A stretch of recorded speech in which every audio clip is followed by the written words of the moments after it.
नमस्कार बच्चों, YouTube channel शिक्षालय में आप सभी का स्वागत है। मेरा नाम है रेणु यादव। आज हम ये पढ़ने वाले हैं कि ट्राइवेलेंट एनायन क्या होता है। देखिए, नाम ही सजेस्ट कर रहा है कि ट्राई का मतलब 3 और वैलेंट शब्द किससे निकला है? वैलेंसी से, ठीक है। और एनायंस की बात कर रहे हैं, यानी उन एलिमेंट्स की बात कर रहे हैं जो अपने ऑक्टेट में इलेक्ट्रॉन्स लेकर अपने ऑक्टेट को फुलफिल करते हैं, ठीक है ना। ओके, ऑक्टेट फुलफिल होने का मतलब होता है किसी भी एटम के आउटरमोस्ट शेल में 8 इलेक्ट्रॉन हो जाते हैं। आप जानते ही हैं कि किसी भी एटम के आउटरमोस्ट शेल में 8 इलेक्ट्रॉन होने चाहिए, लेकिन अगर 4 इलेक्ट्रॉन्स होते हैं तो एटम प्रेफर करता है कि अपने 4 इलेक्ट्रॉन्स को किसी और एटम या मल्टीपल एटम्स के साथ शेयर कर ले और अपनी वैलेंसी कंप्लीट करे। आप ये भी जानते हैं कि 4 से कम 1, 2 या 3 इलेक्ट्रॉन अगर किसी एटम के पास होते हैं तो वो अपना इलेक्ट्रॉन दे देता है और देने के बाद उस पर पॉजिटिव चार्ज आता है जिसे हम कहते हैं कैटायन, यानी उस आयन को हम कहते हैं कैटायन। पर आप ये भी जानते हैं कि अगर 4 से ज़्यादा यानी 5, 6 या 7 इलेक्ट्रॉन एटम के पास होते हैं, किसी भी डिफरेंट एटम के पास, किसी के पास 5 इलेक्ट्रॉन होंगे, किसी के पास 6, किसी के पास 7, तो ये सारे के सारे 8 के आधे 4 से तो ज़्यादा ही है। तो ऑफकोर्स ये इलेक्ट्रॉन एक्सेप्ट करेंगे, क्योंकि ये इलेक्ट्रॉन एक्सेप्ट करेंगे इसलिए इन पर नेगेटिव चार्ज आएगा और ये कहलाए जाते हैं एनायन। एनायन पर्टिकुलर नेम है, कैटायन भी पर्टिकुलर नेम है। कॉमनली हम इनको आयन नाम से पुकारते हैं, राइट। चलिए, तो अब कुछ एग्जांपल्स डिस्कस करते हैं ट्राइवेलेंट एनायन के। देखिए, एक छोटा सा हमारा एलिमेंट है नाइट्रोजन। नाइट्रोजन से तो आप सभी भली भांति परिचित हैं। चिप्स तो आप सभी खाते होंगे, चिप्स कुरकुरे तो जब लेकर आते हैं तो कितना मोटा होता है ना, फूला फूला सा। आप सोचते हैं बड़ा सारा कंटेंट होगा इसमें, आज तो बहुत बढ़िया बड़ी मात्रा में कुरकुरे मिल जाएंगे या चिप्स मिल जाएंगे, पर जब खोलते हैं तो इतने से चिप्स होते हैं या इतने से कुरकुरे होते हैं, बाकी सारी हवा। तो वो हवा होती है नाइट्रोजन। नाइट्रोजन का सिंबल है N और इसका एटॉमिक नंबर है 7। तो कॉन्फ़िगरेशन हुआ 2 और 5। अच्छा, एटॉमिक नंबर 7 है तो अब तो आप जानते हैं एटॉमिक नंबर 7 मतलब इसके पास नंबर ऑफ प्रोटॉन न्यूक्लियस के अंदर 7 है और नंबर ऑफ इलेक्ट्रॉन्स तो ऑफ कोर्स शेल्स में बटे होते हैं तो वो भी 7 है। आइए एटम का स्ट्रक्चर बना के देखते हैं। न्यूक्लियस में प्रोटॉन, न्यूट्रॉन का भी हम जिक्र नहीं करेंगे। प्रोटॉन है 7 क्योंकि इसका इलेक्ट्रॉनिक कॉन्फ़िगरेशन 2 या और 5 है, यानी पहले शेल में 2 इलेक्ट्रॉन और दूसरे शेल में हमारे पास टोटल मिलाकर 5 इलेक्ट्रॉन है, ठीक है। अच्छा, 5 इलेक्ट्रॉन है, ऑक्टेट कंप्लीट करने के लिए 8 इलेक्ट्रॉन चाहिए, तो जाहिर है ये 3 इलेक्ट्रॉन्स बाहर से लेगा। अब किससे लेगा वो हमारे लिए इंपॉर्टेंट नहीं है, हाँ 3 इलेक्ट्रॉन्स लेगा ये इंपॉर्टेंट है। तो अल्टीमेटली नाइट्रोजन एटम, ये नाइट्रोजन है, ये 3 इलेक्ट्रॉन्स लेगा, ठीक है। यहाँ पर ये प्लस इंडिकेट करता है कि ये ऐड कर रहा है अपने पास 3 इलेक्ट्रॉन्स। यहाँ ये जो E पर छोटा सा नेगेटिव चार्ज है ये इंडिकेट करता है कि इलेक्ट्रॉन्स नेगेटिवली चार्ज्ड होते हैं। इस माइनस का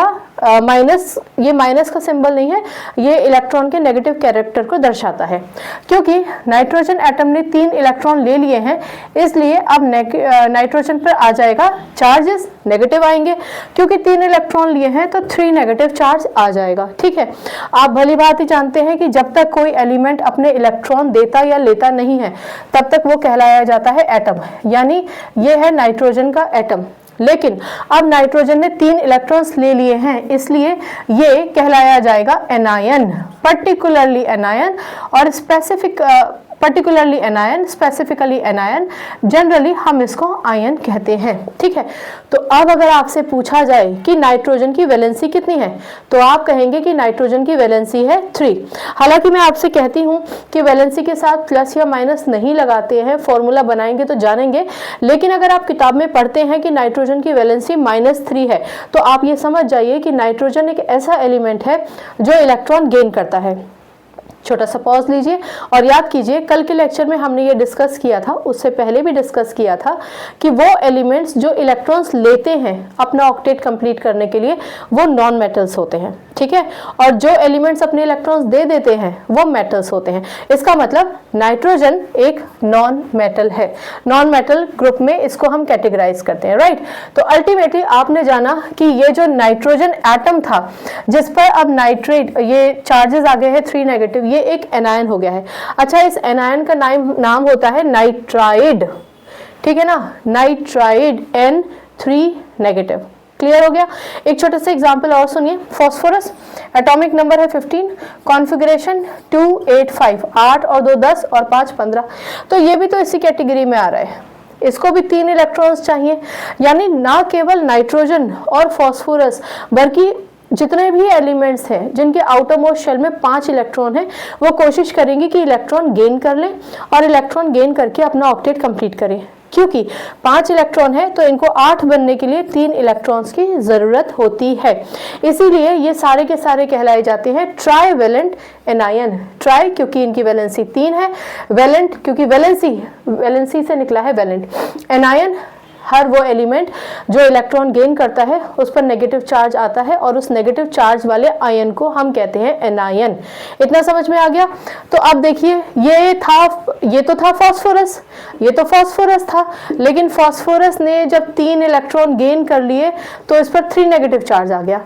तो अब ये फॉस्फोरस नहीं रहा, ये जो है ना ये P3 नेगेटिव, ये फॉस्फोरस नहीं रहा, ये आयन बन गया है, पर्टिकुलरली एनायन बन गया है और इसका नाम भी बदल गया, ये हो गया फॉस्फाइड, IDE। हमने कल भी एक लेक्चर में ये डिस्कस किया था कि जो नॉन मेटल्स होते हैं जब वो इलेक्ट्रॉन लेते हैं तो उनके नाम के आगे IDE लग जाता है। जैसे कि ऑक्सीजन बन गया था ऑक्साइड, सल्फर बन गया था सल्फाइड, IDE। जबकि जब हम कैटायंस की बात कर रहे थे तो उनके नाम में कोई परिवर्तन नहीं होता, सिर्फ उनके नाम के आगे आयन जुड़ जाता है। जैसे कि aluminium ion, magnesium ion. Ion signify करता है कि उन मेटल्स ने या उन एलिमेंट्स ने किसी को अपना इलेक्ट्रॉन दिया, जबकि उससे बिल्कुल विपरीत एनायन के केस में जो नॉर्मल एलिमेंट था, जो नॉर्मल एटम था, उसका नाम बदल गया है, IDE लग जाएगा उसके नाम के आगे। ठीक है, इतना समझ में आया। तो एक छोटा सा पॉज लीजिए और याद रखिए कि ये जो है ना आपका नाइट्राइड है, क्योंकि एक और शब्द होता है जिसको हम कहते हैं नाइट्राइट, ITE। तो ये एक पॉलीएटॉमिक मोनोवैलेंट ग्रुप होता है, NO2 नेगेटिव होता है। ऐसे ही हमारे पास एक और ग्रुप होता है नाइट्रेट, ये भी हमारे पास एक पॉलीएटॉमिक मोनोवैलेंट एनायन होता है। ये पॉलीएटॉमिक मोनोवैलेंट एनायन है, ये भी पॉलीएटॉमिक मोनोवैलेंट एनायन है। तो ये डिफरेंस आपको याद रखना है कि आप IDE ही लिखेंगे, ठीक है ना। ITE कुछ और है, ATE कुछ और है, और ये इन सब की केमिकल प्रॉपर्टीज भी बिल्कुल डिफरेंट होती हैं। तो IDE लगाना है, ठीक है। अगर कंफ्यूज हो जाए 1% की ITE था कि ATE था कि IDE था, तो मेरी मानिए सिर्फ आप ये लिख कर आ जाएगा। 9th क्लास में ये लिखने पर भी नंबर मिलेंगे। नहीं तो जनरली हम पहले भी डिस्कस कर चुके हैं कि नॉन मेटल्स इलेक्ट्रॉन्स लेते हैं तो IDE बनाते हैं, ठीक है ना। चलो बहुत बढ़िया। अब हमने जैसे कि बाकी लेक्चर्स में डिस्कस किया कि कुछ हमारे ऐसे एनायंस होते हैं जो पॉलीएटॉमिक भी होते हैं। पॉलीएटॉमिक तो आप जानते ही हैं, जहां पर एक से ज्यादा एटम्स जुड़ जाए। अब देखो यहाँ पर ये सिर्फ एक ही एटम है, यानी ये मोनोएटॉमिक है, मोनोएटॉमिक। यहाँ एक छोटा सा पॉज लीजिए, कंफ्यूजन को हटाइए। मोनोएटॉमिक, एक ही एटम, जबकि ट्राईवैलेंट मतलब 3 वैलेंसी इसकी 3 है, ठीक है। इससे इसको कंफ्यूज नहीं करना है। पॉलीएटॉमिक, पॉली मतलब अनेक। तो देखो पॉलीएटॉमिक में P 1 2 3 4 ऑक्सीजन है और एक खुद फास्फोरस है, तो 5 हो गए ना, तो अनेक हो गए ना।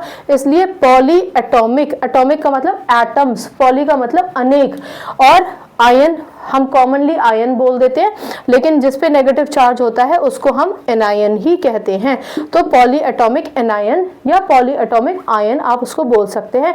ध्यान रखिए कि फास्फोरस क्योंकि एक नॉन मेटल था, अब उसके साथ ये ऑक्सीजन जुड़ गया है। देखो मैं इसकी बहुत केमिस्ट्री में नहीं जाऊंगी क्योंकि उसकी गहनता की इस समय 9th स्टैंडर्ड में आवश्यकता नहीं है। सिर्फ आपको याद रखना है कि अगर आपसे पॉलीएटॉमिक ट्राईवैलेंट एनायन पूछ लिया जाए तो आप लिखेंगे PO4 3 नेगेटिव। ये है आपका पॉलीएटॉमिक मतलब ज्यादा एटम्स वाला, ट्राईवैलेंट यानी जिसके ऊपर 3 नेगेटिव चार्ज हो, 3 जिसकी वैलेंसी जो 3 इलेक्ट्रॉन्स लेगा, एनायन, एनायन मतलब लेने वाला, इसलिए 3 नेगेटिव चार्ज है। पॉलीएटॉमिक ट्राईवैलेंट एनायन, ठीक है ना। आई होप इतना समझ में आ गया होगा।